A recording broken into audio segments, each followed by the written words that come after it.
Hello, welcome to episode 147 of Decentralized Revolution, the Mises Caucus podcast. I'm Aaron Harris. Nate Thurston, of course, is our co-host. I've got an apology to any of you who tuned in for a specific guest, and also to the guest himself, Monty Fritz, who is a state rep here in Tennessee, just announced for governor. And Josiah and Sam will tell you just a little bit more about him. We're going to have him on later this month, hopefully. Completely my mistake on a scheduling. I thought the text meant one thing and it meant another. So that's my apologies. But we've got Josiah Baker and Samantha Baker. If you know anything about the Mises Caucus or Tennessee LP, you know who they are. But if not, we will let them. You guys introduce yourselves. Tell us what's happened in your life here recently, and just say hello. I am Josiah Baker, serving second term as chairman of LPTN, also a National Mises Caucus board member. And just project. Oh, yeah. Just project. Got it. Keep going. There's more about it. Yes. And this is my newlywed wife, Samantha Baker. I'll turn it over to you. Thank you. I am the vice chair of LPTN. I'm also a state organizer for the Mises Caucus. In the throes of what was supposed to be preseason Defend the Guard, and I'm suddenly in full-blown Defend the Guard mode. Also very excited for what, we get a lot of flack for. Monty Fritz is a Republican, but if you kind of listen to him, he's very much the Ron Paul type of Republican. So yeah. I'm endorsing that fully. I can't endorse him as the party, but I can endorse him as a person, and that's what we're here for. And we'll talk maybe when he's on, and another maybe have Angela back on to kind of talk about different strategies that different states have to play and or can play. And one thing that's unique about Tennessee is that we don't have ballot access, so we can't run candidates, right? Basically. So explain that and kind of the thinking behind trying to talk to and work with, mostly GOP. I don't know if you've got any Democrats who have been interested, but you've been making inroads, building relationships with people like Michelle Renault and now Monty Fritz. So explain the context of why Tennessee makes it necessary that to be effective, we kind of need to do different things. I mean, I would start with, we live in reality. A lot of us as libertarians tend to live in theory in our heads, and some states have different ballot access laws, and that's fine. I honestly think ballot access laws are just a treadmill to run people ragged, and they get burned out and give up. And we do have ways, and we'll talk about those, that we're circumventing that whole process. But you have to work within the framework of the reality. Our reality in Tennessee is we are a quote unquote deep red state. Meanwhile, they, as we always say, they behave like 90s Democrats with their blowout budgets and spending. But you do have good faith people out there, and it's a case by case basis that if our Venn diagram of values overlap, there is no reason in the world, as a serious person that cares about liberty, that we do not engage, promote, and work with these people. Exactly. And one of the, I guess, silver linings of this true red wave we've had, right, especially being in a red state, people getting excited over Trump. Trump actually pandered much of the libertarian platform in order to get elected. He showed up to our national convention. He promised a lot of things regarding ending wars and even crypto. You can go back to his, whatever he was campaigning. But that pulled a huge, libertarian leaning or disillusioned Republican vote to come out and vote for him. So the silver lining in that is here in Tennessee, which is a red state, we now have a handful of what I like to call them Ron Paul-esque Republicans. They're for smaller budget. They're for Defend the Guard. They've openly co-sponsored the legislation. So to not be like the people we claim not to be like, I can't put party over principle. My principle is to bring net liberty here to Tennessee. And I don't care what letter is next to your name. If you're doing the right thing, I'm going to promote you. And we will get into our strategies in order to get us on the ballot. There's actually kind of a whole new strategy we picked up since our ballot access lawsuit kind of fell through, but we'll hand it over to you guys. Yeah, I was going to ask on the ballot access thing. I know sort of nationally we were able to get Trump to pander to libertarians, to agree to do things, make campaign promises to try and get libertarians vote. Are we at that level yet as a state? How do we get to that level? Because what I'd like to see when we're talking about not officially endorsing a Republican, but talking about Republican candidates, I think we should maybe get something for that. Just someone who's a member of the party, and I'd be fine to vote for a Republican. I really don't care about political parties all that much. One of those things might be someone supporting ballot access for third parties. That'd be a pretty good thing to get someone to agree to, although that might be a tall order. It's funny you say that. Last session, when we were going through the halls of the Tennessee House and Senate, knocking doors and harassing people and needing a shower immediately after because it's just so gross going in there. We spoke with an old dog Republican in name only that ran a ballot access bill a couple of years ago, and he had planned on doing it again. And ironically, we knocked on a door, or got a call back actually, for a meeting with a self-described communist who's out of Nashville. And that representative said 1,000% I would sign on to co-sponsor that bill because the Democrats aren't left enough for her. So finding those, there's potential to run that exact same bill again. And I do agree, like, everything is a bargain. And with what we do in Tennessee, and we bring, we bring political harassment, phone calls, emails, showing up. We just show up, and we do a lot for these bills that matter and to kill bills that are evil. There are things that can be asked, I think, for sure. But we don't, I'll be honest, I will stress this. We do not get hung up on the existing ballot access laws in Tennessee. We don't. No, we're not going to sit and wait. No. We're not going to, we have other committees working on that project as it comes, but are we just supposed to wait till we can get an L next to it? I don't think so. That's kind of our whole approach. And I think that, people have heard me talk about my time up in Ohio and just the different, Charlie Brown, Lucy football moments that we kept going through. And if you just do that, again, like Josiah said, your people get demoralized and tired of just like, oh, we thought we had it, now we don't. And this way, if you're actually engaging on the issues, building relationships with people, again, some of them on certain issues we don't like maybe, or don't quite see eye to eye, but that's the whole like Project Decentralized Revolution thing is, focusing locally, but at the state level is the place as far as candidates, as to where the LP is now. We can't afford to, we're not going to win the governor of any state, barring some strange thing.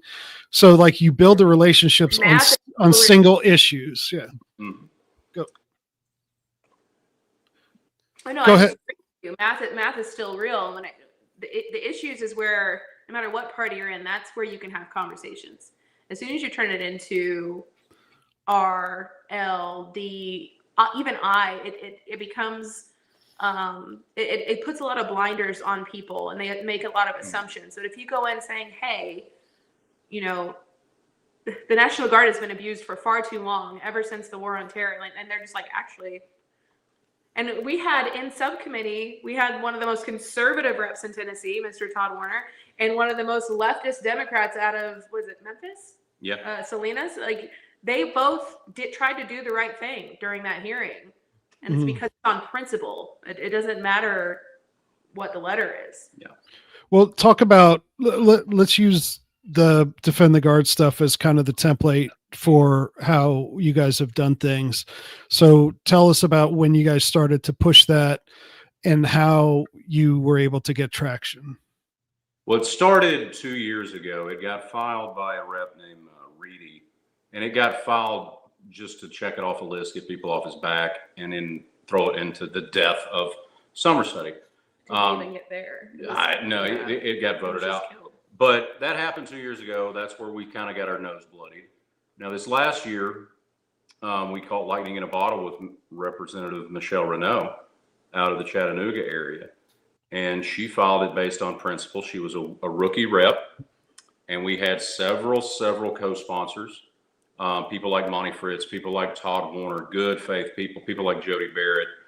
And we also had other co-sponsors that when it came to subcommittee, made motions and voted to send it to summer study, knowing full well that's where bills go to die.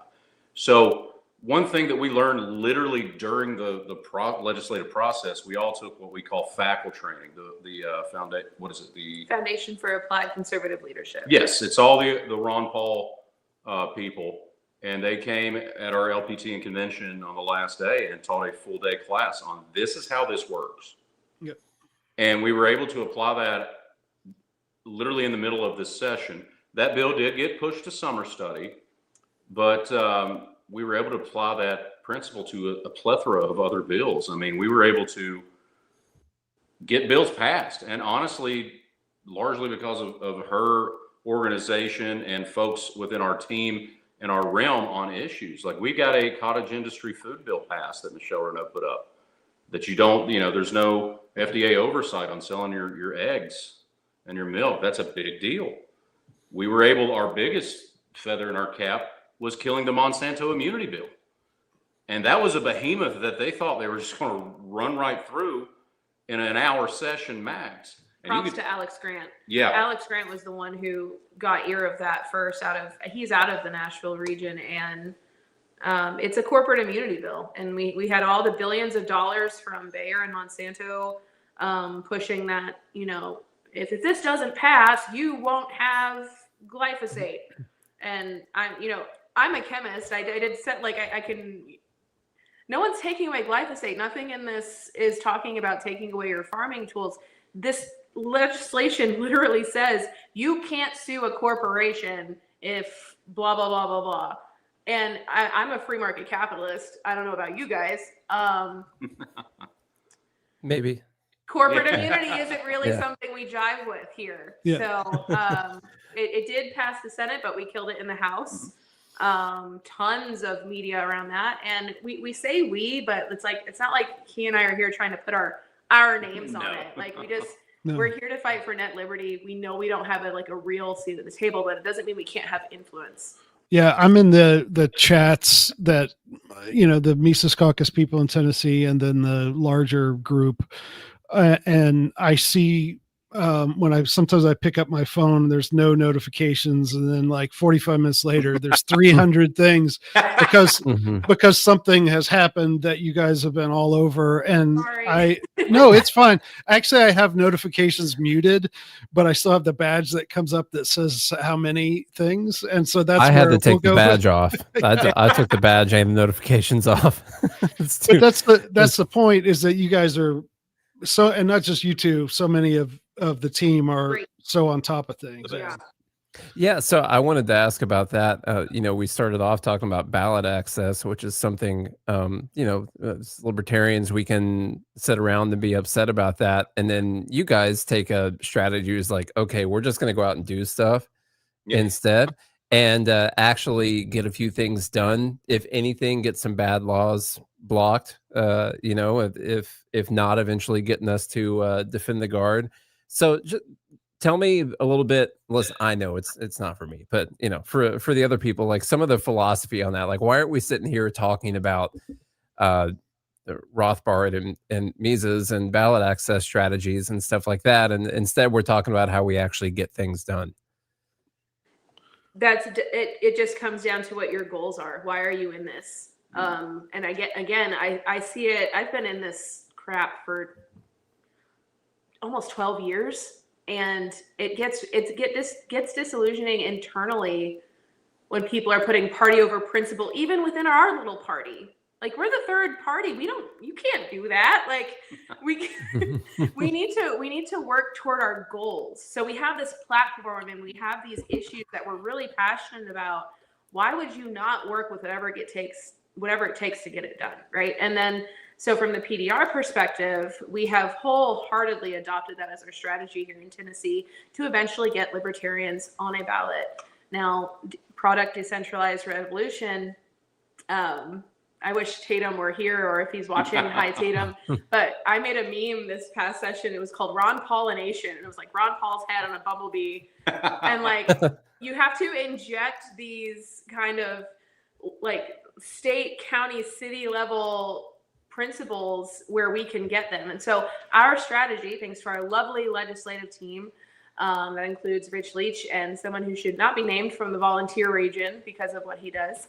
But they have come up and done all the data and number crunching for libertarians can get individual county ballot access based on just anywhere from, through the whole state of Tennessee, anywhere from 2,000 to 1,000 signatures per county. Okay. Now, and when you get a certain percentage of the counties with that access, it flips the whole state. So could we do another lawsuit? Could we try to do the whole state and the Supreme Court and all the circuit stuff? And we could, because there's some great people who tried to do it for us, and they were super generous with their funds and approaches. But I just feel like with the temperature in Tennessee, with the handful and growing of the real conservatives in the state, I think we can get this done the old-fashioned way. Yeah. And you mentioned the training that they did the last day of the Tennessee convention back in March. And was it Charlie is his name? And I think Diego with Defend the Guard talks about this a lot, kind of going back to like, they will listen to you. And then, there's all these levels of, if you annoy them enough, they'll eventually take your call, and then they'll make this promise, and then they'll put it to summer study. But eventually the next step, I think, will be, hey, why don't you come work for me? Or why don't you become the local county Republican chairman and stuff? And that's where I think that to keep the home in the Libertarian Party, where we control a small amount of votes, but we have that leverage. And so when they do come and offer us something, like, no, we don't want a job. We want you to pass Defend the Guard. And so do what you're supposed to do. Yeah. What you're describing is the access. Yeah. Once you get to a certain threshold, they give you this access. And there are several organizations in Tennessee politics that you will quickly pick up on the fact that they are just cheerleaders and they are there for access. They want the photo op. They want to say, oh, wow. They want to write letters to people telling them how great of a job they're doing. Because then they get to come back next year and do the field trip and take pictures. We're not interested in access. We're interested in taking scalps for people that don't vote the correct way. And that is something that really stood out to us in this training. Our mentor, Sean Dow, said, Sean Dow said, in order to be politically respected, you must be politically feared. Yep. And the only thing that these people understand is pain. They like that seat. They like these events. They like to be patted on the butt and told they're special, and these empty ordinances. But pain is getting them out of that seat, making them sweat, making them uncomfortable. And we're doing that right now. I don't know how many. Go ahead, Nate. I was going to ask, what's the easiest way to inflict that pain? I mean, not real pain. I'm not going to violate the NAP or anything. It's accountability. That's the pain. And we, through our principles here at LPTN and our great teams, we've quite a presence. We have more followers on Twitter than both the Republican and Democrat parties combined. We are obviously part of the Mises Caucus. We have a huge national following of conservatives. So we kind of hang them up to dry. We, poor Rick Eldridge, he tried to get I'm pro National Guard, I'll co-sponsor this, sent it to summer study, not thinking we knew what that meant. Yeah. So we absolutely slaughtered him on media, and Tennessee Conservative picked it up. Tennessee Informer, all these conservative news outlets who are in line with our goal of keeping Tennessee smaller government, not victim to federal overreach. They picked it up. And my favorite part is when they have another rep call you. I had Iris Rutter call me, pretty much begging me to be nicer to Rick Eldridge. And I have that recording. I'd love to send it to you guys there at the higher ups in the Mises Caucus. It's almost comical because You want me to be nice to a guy Yeah. who shat on the Constitution? Yeah. No. No. I'm sorry, no. And so here's the best part. I have, and bless Renault in her freshman season. I hope I don't want to stress her out too much, but she did a great job sponsoring the bill. So I have created what I call, since they denied us summer study, I said, we're going to have a follow-up discussion that happens between spring and fall. And I'm meeting with the whole subcommittee. I've got a general coming. I'm going to force this. You're not going to get away with this. It's not going to go away. You're going to do the right thing. That's what I was about to ask, is where is Defend the Guard in Tennessee right now? How close are we? And by we, I mean you guys. I would say we'll say we. You're one of us. Yeah. No, it's closer than it's ever been. This is not. We're actually really fortunate to be this far in only our second or third year of attempting this. Sometimes this thing takes 5, 6, 7 years. Dan McKnight is a genius. He's seen every excuse in the book, and he works hand in hand with us. I send him all the recordings I have, because I'm not an idiot. I record these phone calls. I send him all the recordings I have, anything we can do to hang these people to dry till they do the right thing. And if they don't, well, now we have a cycle of candidates that are bona fide Republicans, that are, liberty-friendly Republicans. Okay, we'll primary you. How about that? Yeah. And that's the pain that I think Nate was alluding to. That's the pain. Yeah. They don't want to lose their seat. Yeah. There is nothing, again, this is things we learned from faculty training. I encourage everyone. There's going to be one in Chattanooga soon. But you learn these tactics that are guerrilla tactics, and it's the only way to apply the pain. Yeah. And these people must learn. An unruly dog must be whipped. And it's amazing. Yeah. So yeah. We don't want the FBI, although the FBI in Minecraft. Yes. Yeah. But like, and I called my state rep, Dave Wright, back several months ago when it was at a particular place where we were, doing the phone calls, and like I had emailed, and then a staffer emailed me back and said, hey, he'll call you, or you can call him. And so I ended up with his number, and I called him one night. And again, I'm not, I moved into the district 4 years ago. I mean, unless you're a libertarian who listens to third level libertarian podcasts, you don't know who I am.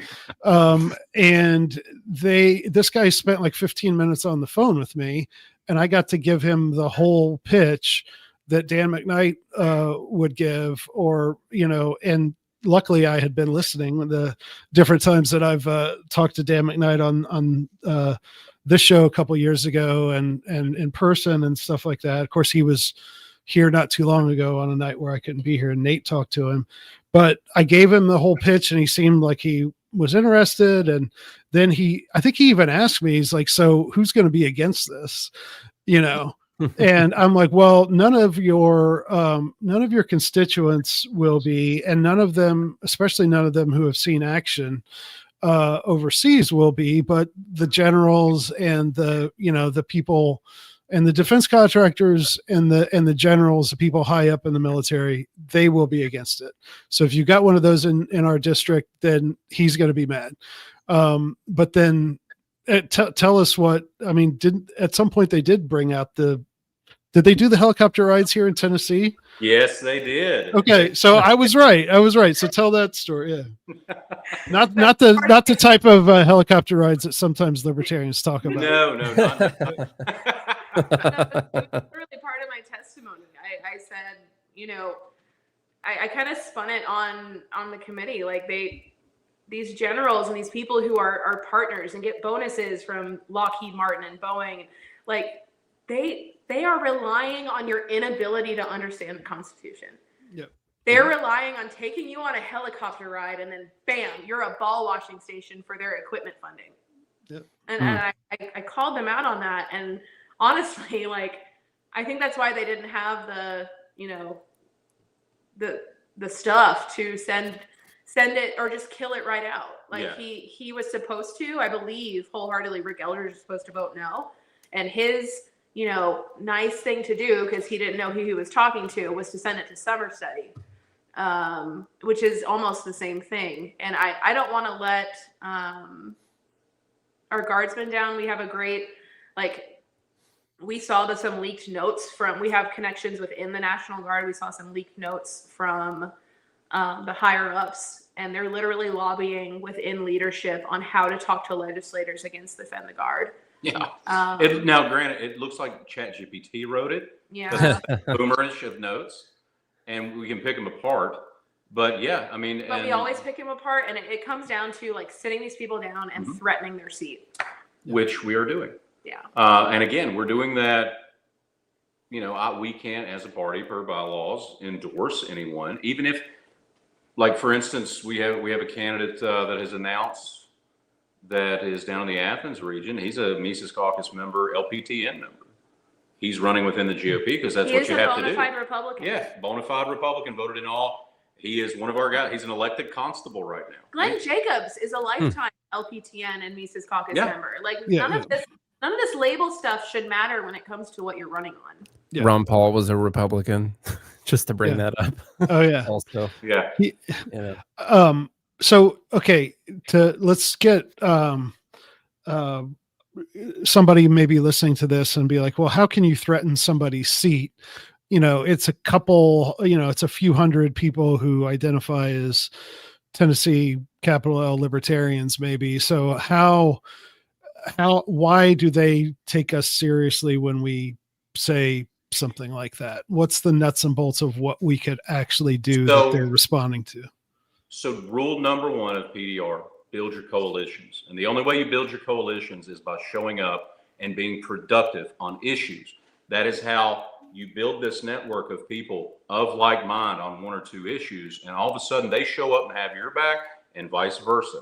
We did that through this legislative session.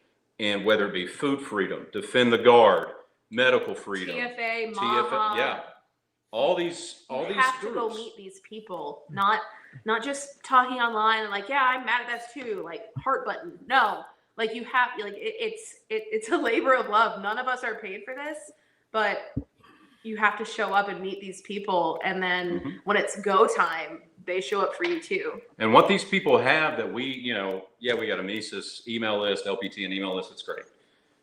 These people have their own bench to pull from of people that are on their lists, people that are activists, people that get fired up and show up. So once you build that network and you do that, one phone call, one email, one showing up at a hearing at a time, they start reaching out to you when there's an issue. For instance, David Seal, a great conservative in East Tennessee, he'd been working for 5 years on a blighted property bill. It was tied to eminent domain. Yeah, tied to eminent domain, where the state of Tennessee, the language was ambiguous. They could seize a blighted area. He had a bill that changed it to blighted specific property. So now the state can't just come in and gobble up a whole block, and let's be serious, sell it to the highest bidder developer, BlackRock. So, but he came to us with that because of the reputation being built during the legislative session. This can be done, and I know we're probably talking to a bunch of folks throughout the country that are in Mises. Maybe you've taken over a state, and you're like, well, crap, what do I do now? Start with finding political activists based around the issues. Go to Grok, go to ChatGPT, ask them, what are events this year focused around homesteading, food freedom, medical freedom? What gun events are going to happen? It will give you a laundry list to put on your calendar. Then you go to these events. You stalk these events on Facebook, blah, blah, blah. Maybe you're sending, finding ways to connect. It's so funny that in the technological age, a lot of us are so hamstrung with where to start with human interaction. But that's what we've done, and we've built such a good network that it's not like David throwing a pebble at Goliath. It's, okay, Rick Eldridge, you made the wrong choice. You're going to be punished for this. You are going to lose your seat. We met Mr. Nate Dressel, who was running against him, who runs Frontier Coffee Company out there. Based on this issue alone, when we did a podcast with Nate Dressel, He was flabbergasted as an active duty guardsman, served multiple tours. He's like, this is so easy. He tried to submit to speak. They denied it naturally at the hearing. And he's like, fine, it's time to take him out in the election. And and you're talking about a rural district that this guy bankrolls himself, Rick Eldridge. He's sweating. He's having other reps call saying, hey, please, he's a nice man. He is such a nice man. I have to send you guys the recording. Die. I want to hear this recording. Yeah, I should have. I mean, had I planned more and not been, neck deep in this crap, I would have prepped it better. But we could absolutely make some clips out of that, I think. I'm sure you plan better than me. I'm sitting here with a list of questions for Monty Fritz. So this is all my fault. So anybody tuning in late and seeing Monty's name on the title line, it's my fault. I misunderstood something Samantha said. I thought we had him booked for tonight, but we did not. We're going to have him back on sometime in the next few weeks. Yes. And he's running for governor. He's friendly to a lot of what we're doing in the Mises Caucus. And so we're going to talk about how to do that. So let's talk about the political situation in Tennessee. When I tell people I'm from Knoxville, they say, oh, is Glenn Jacobs your mayor? So if they're a libertarian, that's the first thing they say. So he is currently the mayor of the county. Tennessee is weird. Ohio doesn't have this. You could be a mayor of a county here in Tennessee. That's generally more powerful than the mayor of a city on most things. He has been elected to and served 2 terms. He's term limited out.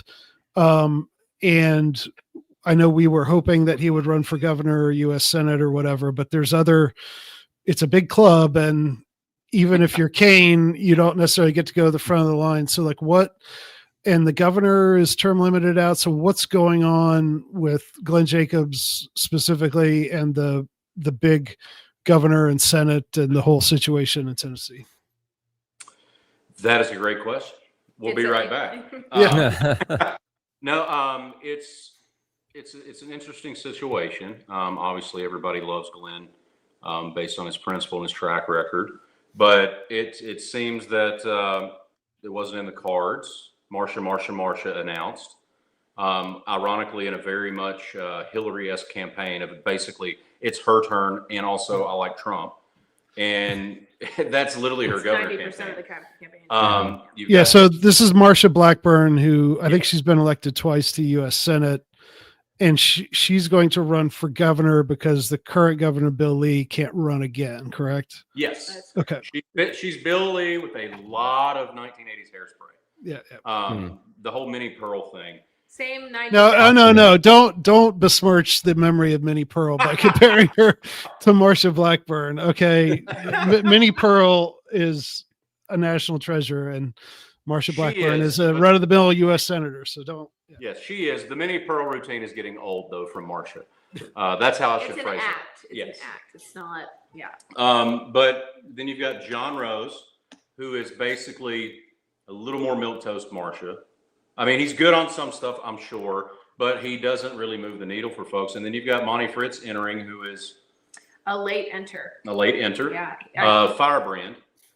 Someone who honestly will make Defend the Guard a governor issue because he was co-sponsor. He does not back down. And he's a firebrand on the Constitution. It was like a week before he announced when the crap kind of hit the fan with Eldridge for having this secret meeting, and it was leaked and all that. I'm sure everyone saw it. Within 2 days of that happening, he made this huge, like almost dissertation level reason why he supports Defend the Guard. And then he announced. So we're like, bruh, like that's one of the key issues. But then as I was, meeting with Todd Warner actually came on a Mises Twitter space with me last session. He's a representative here who was on that subcommittee and saw what Eldridge did. And he, I forgot my point. Todd Warner? Yeah.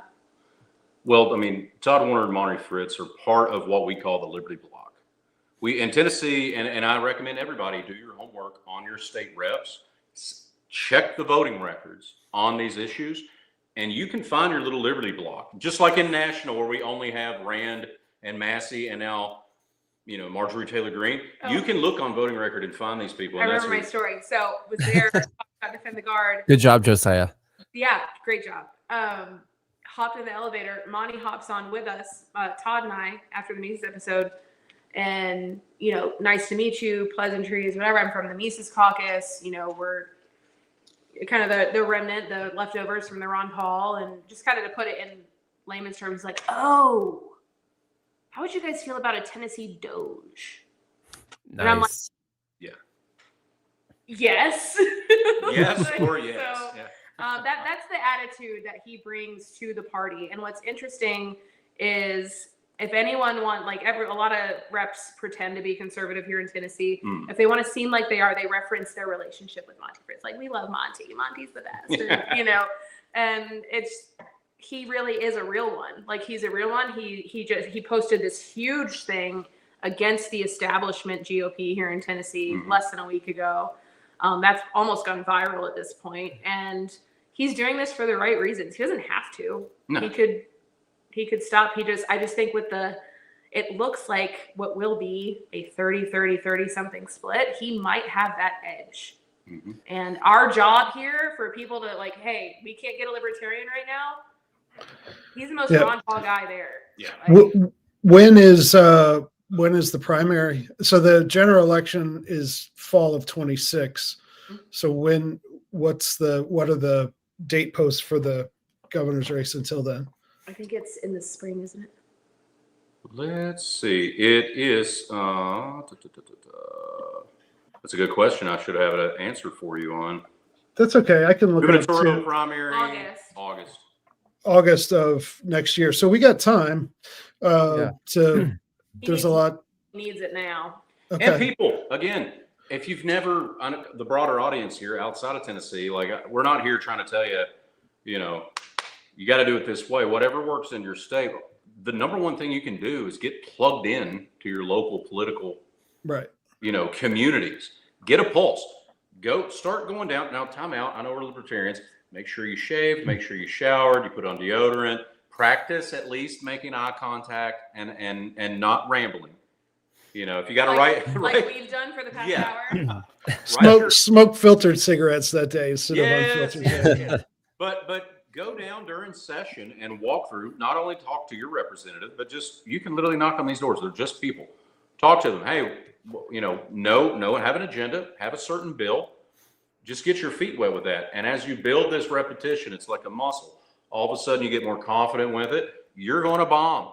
You're going to have a brain fart. It's okay, but at least you're doing it. And you going in there and having the confidence to go in there, maybe with a team, walk the halls. You are doing 1,000,000x what the most crafty libertarian tweeter can do. Just saying, "Oh, you guys suck." You're doing so much more. You're getting that skin in the game. And you're going to get that confidence from doing it. I'll take this opportunity to mention also the reason I got involved with the party or Mises Caucus or anything was I was unhappy after the convention last year, to say the least. I was driving home. It was a long drive home from DC, by the way. And I was driving home and I was sort of unhappy with what took place there. And then I was sitting there and I took some personal responsibility and I was like, I don't have any right to sit here and be unhappy about this. I'm not even a member of the party. I'm not a member of my state party. I'm not involved with any of the caucuses. I'm not doing anything. And I wanted those people to go there and do what I thought they should do instead of me getting involved and actually trying to do something. I don't do as much as I should for sure. But anyone who's listening right now who hasn't taken that step, that doesn't mean you can't have your opinion about what takes place nationally on the state level with the parties or anything. But you actually have to take action. TakeHumanAction.com actually is that, which I can see popping up on the screen right now. You actually have to take action instead of complaining about what you want other people to do that would make you happy. Like the Libertarian Party or independents or whoever it is, they're just groups of people who actually get out there and do things. And it actually doesn't take that many people to to change things, especially in your local races and even your state races. And that wasn't a question. I just wanted to rant for a second, I guess. Well, and it's a good time to put in the plug. If you want to get involved with the Mises Caucus, which is your then gateway to get involved with the LP in your state, takehumanaction.com. You'll get on the our mailing list. I'll put my email address up here in a second too, that you can email me direct. It's just Aaron, AARON at misescaucus.com. And I'll get you to the right person. But like, so here in Tennessee, obviously outside of, the 4 big cities, Chattanooga, Knoxville, Nashville, and Memphis, the little blue center of all those cities, it's obviously deep red here, which is why I'm here now instead of in Ohio. Just culturally, it's a great place to be. No income tax. I'm not getting paid by the Tennessee whatever board, but if you're libertarian, you should come to Tennessee. Free state. Yeah, well, that's a couple years down the line before we can start doing that. But so if you're not conservative, if you're more of a left libertarian, or you're in Oregon or California or Vermont or something like that, the issues, it's food freedom and guns and defend the guard here. But in Vermont, you might be able to criminal justice reform, weed, mushrooms, stuff like that, defend the guard. I think the left should embrace that too. So it doesn't, the Mises Caucus Project Decentralized Revolution, you tailor it to what you're interested in and what's going to work in your local setting.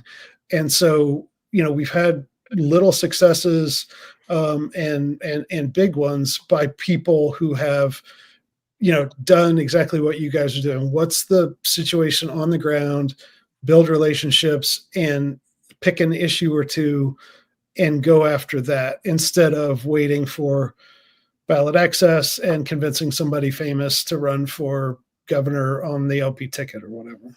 I would say one of the things that has been a massive success for us is we lead with the Mises Caucus and not with the party. Because in Tennessee, it's synonymous for those that need to know. But when we go into these discussions with people, representatives, other political activist groups, we are here from the Mises Caucus. I'm not bringing up, number one, I'm not bringing up a party. So there's not that red flag and dog ear. And number two, we have to remember the regular populace views things, all things libertarian, through a 5 or 10 year lens of things they've seen on the news every 4-year election cycle. So you don't have to engage in that conversation with a good faith person that's an activist. And you can just talk about, here's the issue that matters to us and us. Now, what that does, as you garner that trust and rapport, then those conversations can happen organically. But to anyone else that's listening to this, that's in state leadership with your party, we have a whole separate filter chat that if a good faith activist wants to know more, wants to get further involved, they go into that chat. They do not get plugged into state party madness or LP madness or people that just want to, argue all the time. We create a buffer zone for these good faith people so that they can further engage with our productive folks, so that they don't know the rest of this mess exists. If they want to get involved at some point, they can in that. Very quickly, it's like Grandpa Simpson meme, where he walks in, takes his hat off, puts it back on his head, and walks out the door because it's a complete waste of argumentative time. That's what works for us. I don't know. We have over 120 people in our Mises chat that are productive people. They're not there to argue philosophy. They're there to get whenever things you done. see those like 300 notifications, Yes. I dropped a go call these people chat. So Yeah, I'll get back in the chat. Okay, I want to be one of those productive people. First off, you do your version of getting that you're part of that you're the facet we were talking about with Good Morning Liberty. We have you're the libertarian wing, and then we have Patriot Punk, who is definitely they're more just straight up anarchist, and then we have Tennessee Conservative and Tennessee Informer, and they are sick of Democrat people posing as GOP, and they're all this is all part of it. You just have to go and make those connections, and I think it's testament to the team we have here. It is. I know it's just coming from our mouths, but we have the most amazing team here. We have insiders in all the areas that we need information from, and that's why we're starting to see success. We're starting to take down these people. I was, Josiah, earlier you mentioned for people who aren't in Tennessee that were listening to this right now, and it got me thinking, I bet most people outside of Tennessee are like, what are these Tennessee people complaining about? I heard Tennessee was like one of the freest states that there is out there, and they got a Republican governor, and they don't have the income tax, and then we got these three people running for governor. And I just wanted to point out, going back to Monty, I know there's going to be some things that we would disagree, philosophically on, but that doesn't really matter. What I noticed about him is that he thinks that Tennessee has too big of a government right now, that's spending too much money. And something tells me that Marsha Blackburn feels differently. I'm betting if I were to get, I don't know. To be fair, I haven't looked up her policy, her platforms on her website. It's the same thing. Yeah. Well, and also like Bill Lee, who's the governor, like he is kind of like that, like you said, 90s Democrat, kind of like what do they call the I forget, new Democrats of the 90s, the Clinton-esque ones, right? Who were kind of conservative-ish.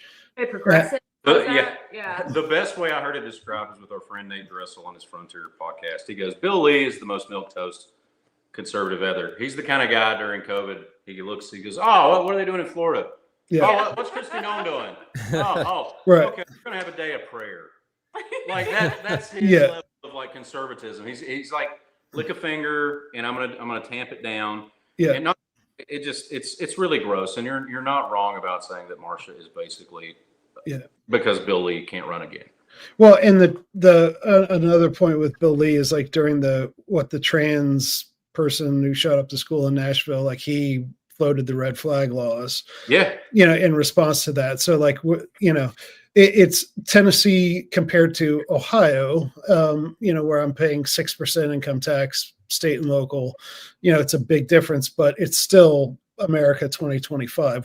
This is not 1797 Tennessee or whatever. So the challenges are still there.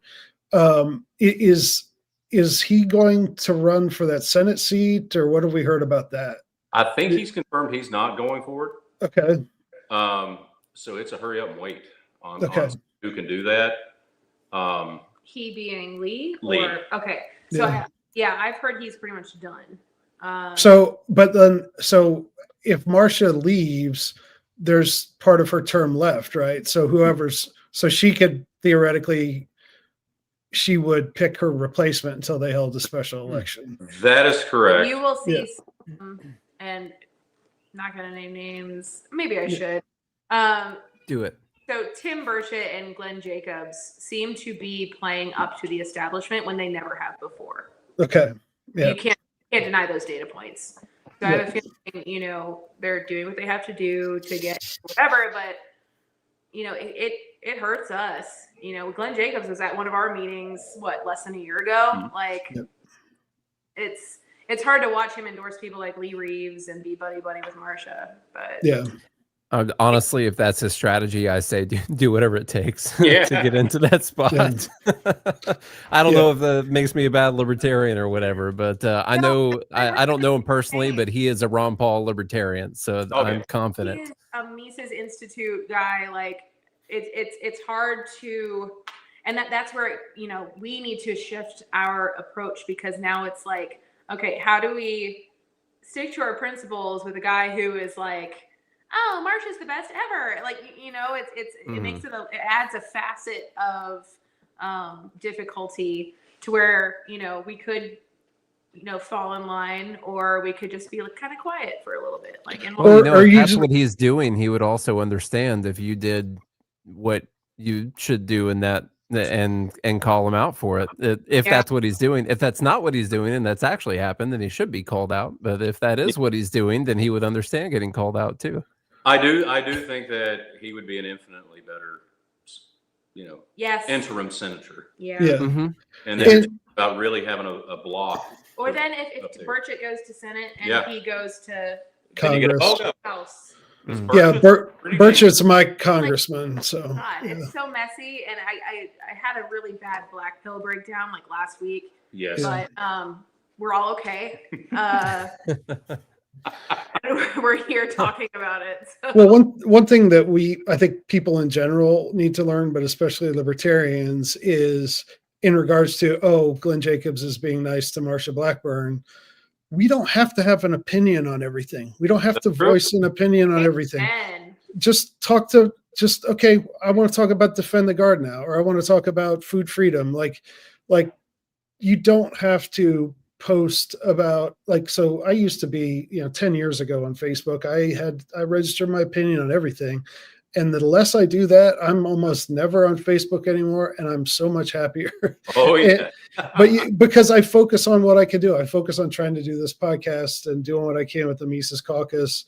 And I don't have enough time to have an opinion.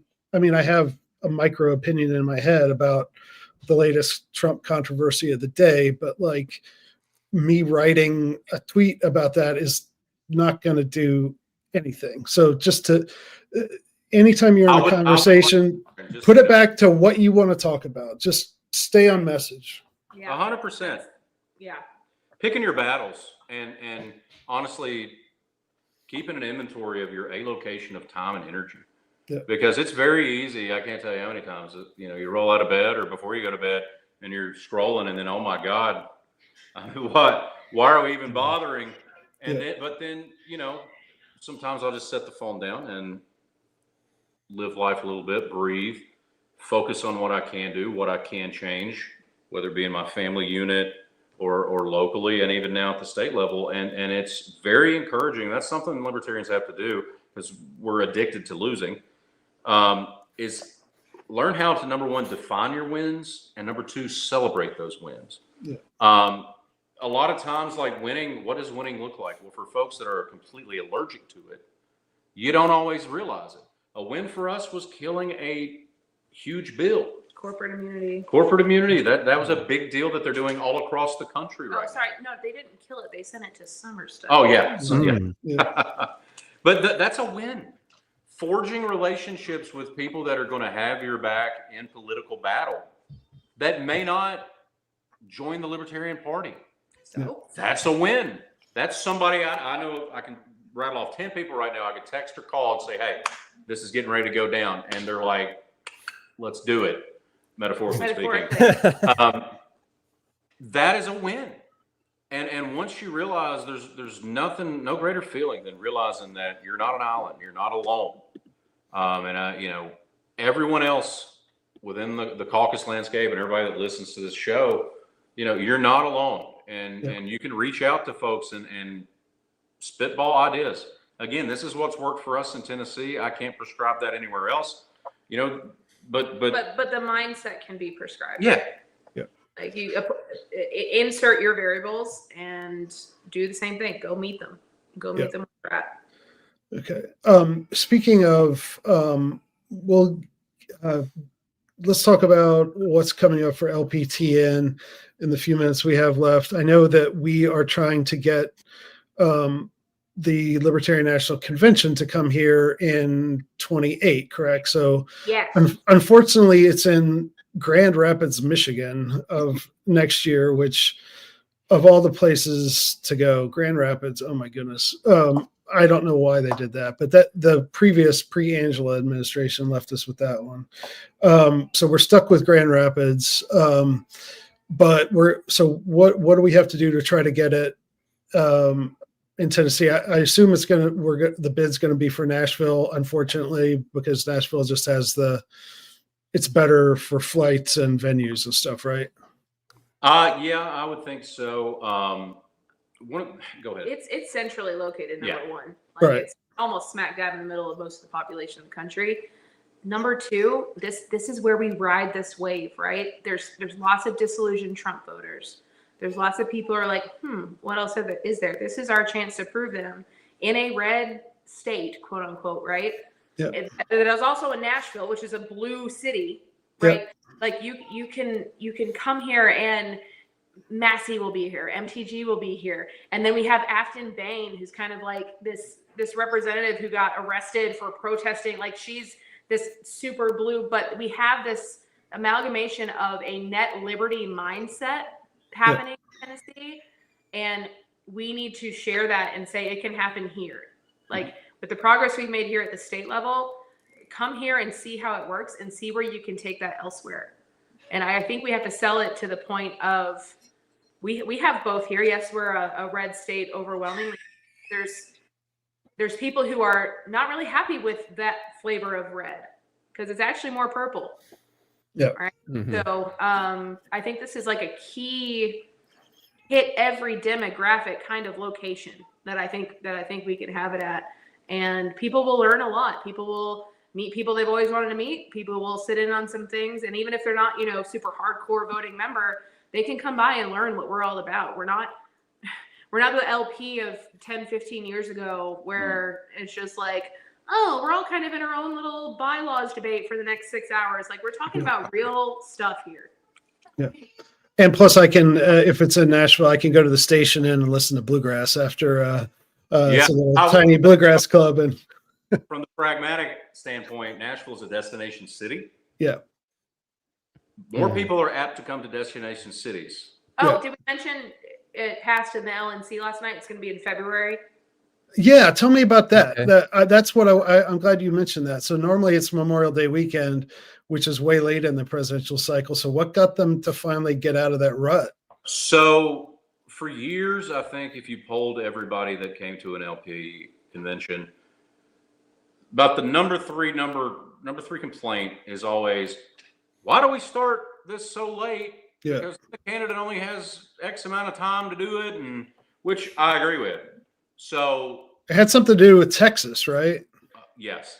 Okay. But yeah, the date is moved up. So now whomever the candidate will be will now have more months to not win. And but that's to run a proper campaign. Right. Again, define your wins. Define the wins, yeah. Well, yeah. And we'll talk more about what we want that campaign to look like. But the point is to use that, see what the ground, what things on the ground look like at the moment, and then use that time accordingly. But that's great. It's going to be in February rather than in May. Yes. So. Yes. Game changer. Very good. And people will adjust their bylaws, whatever. They can handle that. I just want to mention too, I'm sure all of our listeners in Grand Rapids, Michigan are very upset right now. And I wanted to let them know that we mean no offense. And it's a fine town. It's a fine I town. love Grand Rapids. Yeah. Like Founders Brewery is phenomenal. They have an awesome little jazz stage in there. I used to tour through there. I love Grand Rapids. That was strict. Let the record show that was only Aaron. Yeah, it was only me. On Grand Rapids. And it's not just, even though I'm from Ohio, I'm not an Ohio State football fan. So it's not that. It's just like, it's way up there and you can't get a direct flight. And it's like, I don't want to, it's in a bad location. I wanted but it already sounds like a libertarian dig. No. Noda for location. But hey, we'll make it work. And No. Yeah. So I apologize, anybody personally, but surely in all seriousness, I think they should always have it in a place that is like, instead of Reno, where we had it 4-6 years ago, have it in Vegas. So you don't have to get connecting flights and all this stuff. But anyway, anything else you want to ask them, Nate, before we let them give their Tennessee LP plugs and all that? No, I'm good. I'm real happy to talk to you guys and appreciate you being here. Oh, one more question. When and where is the Tennessee LP convention going to be in the spring? Yes. It's going to be Chattanooga again. And Okay. Based on the new national convention dates, you will have to stay tuned for the date on it, but it will be in Chattanooga in the spring of 2026. And we will give you official dates based on how we need to play off of the national convention delegate situation. Okay. All right. So it'll be obviously sometime between January and May, basically. Yes. Well, okay. A little narrower, probably February and April. Yeah. Okay. Sounds good. So what's the Tennessee LP Twitter handle? And if people are interested, what should they do besides takehumanaction.com or email me at aaron@misescaucus.com. The first link is takehumanaction.com. And then to follow us and what we're doing here in the state, on top of a shout out to Adam Fargo and his absolute onslaught for the Epstein files, favoring Thomas Massey and pretty much everything he does, and keeping abroad on national issues. You can follow our heavily followed at LPTN 1776 on Twitter. Yep. I'm all over there a lot. He's on there quite a bit. But yes, takehumanaction.com and then www.lptn.org. If you liked what you heard today, come on by. We'd be happy to talk to you. Except for my irrational antipathy to Grand Rapids. Irrational and repugnant. Yeah. Oh. All right. With that, we'll say goodbye. Thanks, guys.